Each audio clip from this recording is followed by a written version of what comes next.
Hello guys and welcome back to another video.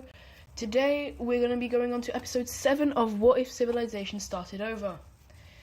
Now, as you remember from last episode, there were some provinces and I finally finished it, having all of these. And so, when they expand more, I'll add in some more provinces and yeah. So you'll be seeing a lot more of them from now and hope you like them. Oh, it took me so long. Anyways, so we're just gonna go straight into it. Here's the alliance map. We still have the Mediterranean, the Mediterranean alliance and the anti-blue alliance. Now, one main thing that there's going to be in this video is that all of these countries, even though they're quite different, they do all decide that they want to kind of expand. Try and figure out what's here in the northern, in this area of Asia. And so these, the two pink teams over here, China and India, both decide to slowly expand a bit more, as well as the orange team here, slowly going a bit north until it gets to where these two pink teams have to expand together. However, they really don't listen to each other. The Chinese team goes this way, while the Korean/Japanese team goes up north, even finding Sakhalin, and so they decide to actually expand all the way up through Japan, taking this area and like that. So they are now quite a strong country. However, I think China is still stronger.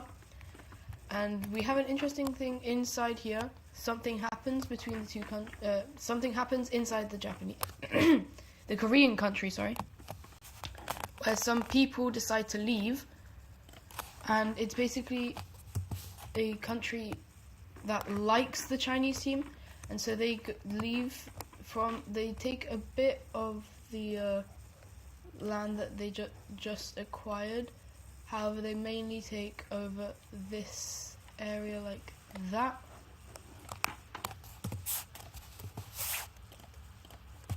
So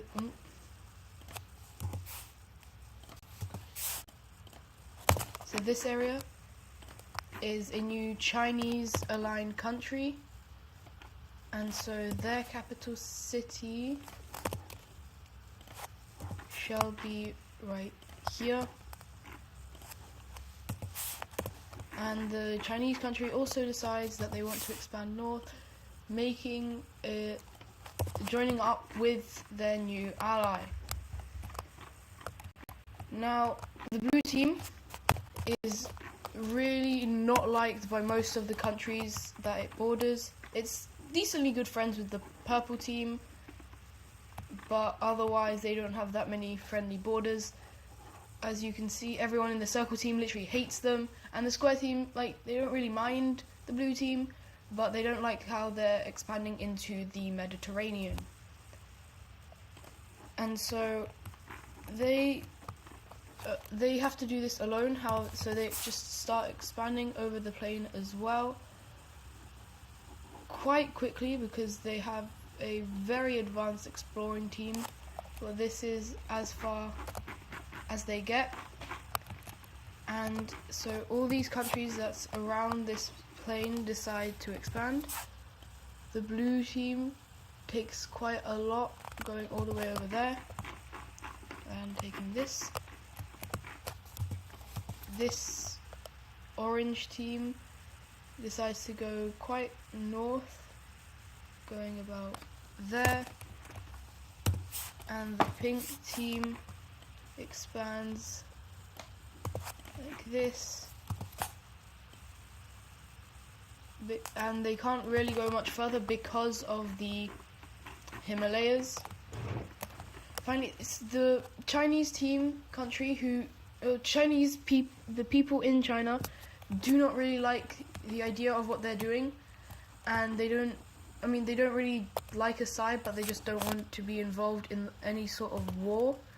And so some people from this country join up with some blue team people to make their own country right here. And so their capital is going to be right in the center. And along with them, there are also many other countries that are made. We have a brown country, which is people from the pink team down here. Oh, we have a kind of a dark orange country that takes over this circle here, which comes from this country here. And finally we have just more people from China who do like who don't like Korea, but they also don't like China, and so they are just going to become quite a what color do I give them?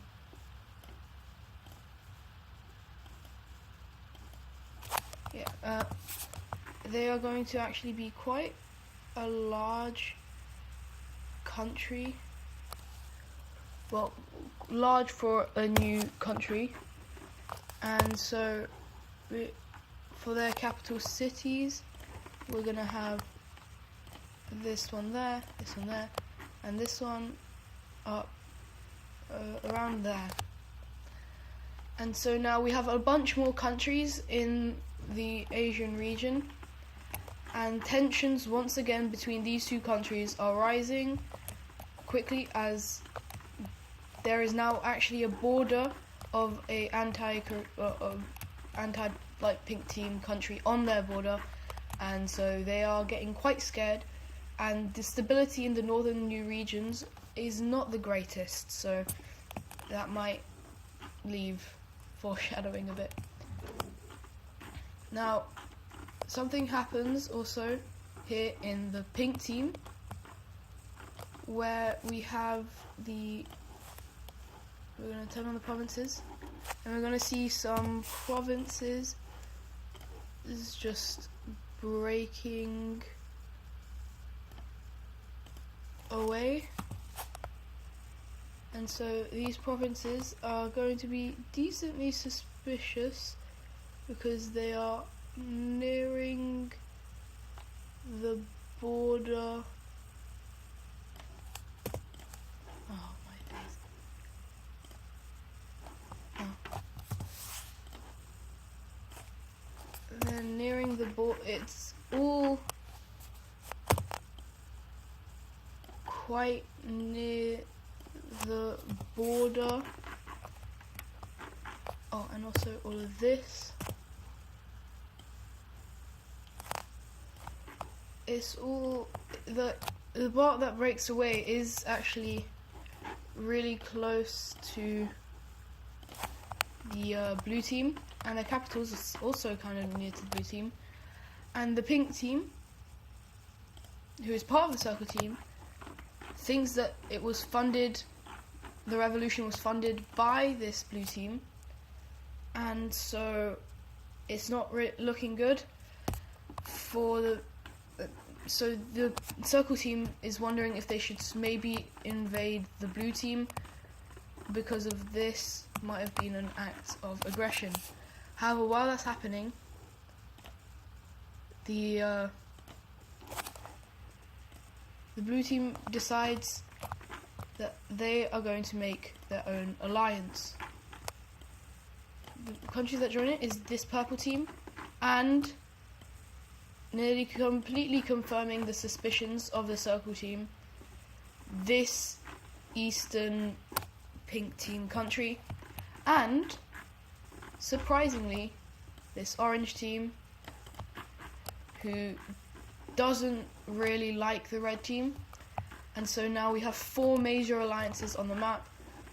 However, these guys are quite in favor of the circle team rather than the triangle team. And So there's going to be troops stationed on the borders everywhere. There's going to be the circle team over here is not looking like it's going to do well. Here it might do well, however, it's still the #1 country against not strongest of countries. And one thing, however, that happens is this country here joins the triangle team. However, the pink team up here joins the circle team, and there is once again another front that is going to have to be fought. And because this brown team doesn't really like this orange team, they decide that they want to join in on the circle team. And this war is, if it breaks out, is looking like it could be quite a bad war. It's not going to be really a world war. I mean, it has gone through 3 continents, so maybe it could be considered a world war. However, these are mainly smaller fights that won't really do anything, like these 2 African countries and the 2 India countries. And with this rapid expansion of alliances, the Mediterranean alliance is getting a bit scared, so they just end up adding this one, who's basically just a puppet of the Tunisian country, but not officially. And over here, we're gonna have, oh no, did I put that all on the wrong layer?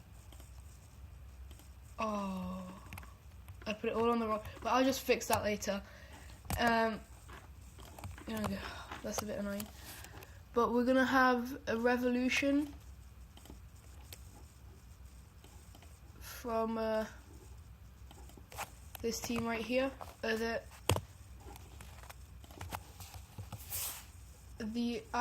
This part of Ireland, and we have Cornwall, and we're gonna have this part of Wales also going to this new country, with its capital being what do we have? I think I have major cities here, becoming this major city right here. And so yeah, you can see where all the new provinces I'm gonna have to draw again are. And these guys are actually decently strong, obviously not as strong as some of the other countries here. However, they are obviously strong. And so I'll give you some power rankings. We have the blue team at #1, then it's the Tunisian team, then this Northern Italian team, then this Indian team, China, Korea. Actually no, it goes China, France, the Dutch country, and Korea. And so actually no, that's probably not the best ones, but the top 3 are most definitely the blue team, Tunisian team, and the Northern Italian team. Now I hope you enjoyed the video, and I'll see you in the next one, where a war may or may not break out between this war might break out, and this war might break out, possibly adding the square team into one of the sides. I'll fix everything that's on the wrong layer, and hope you enjoyed the video. Goodbye!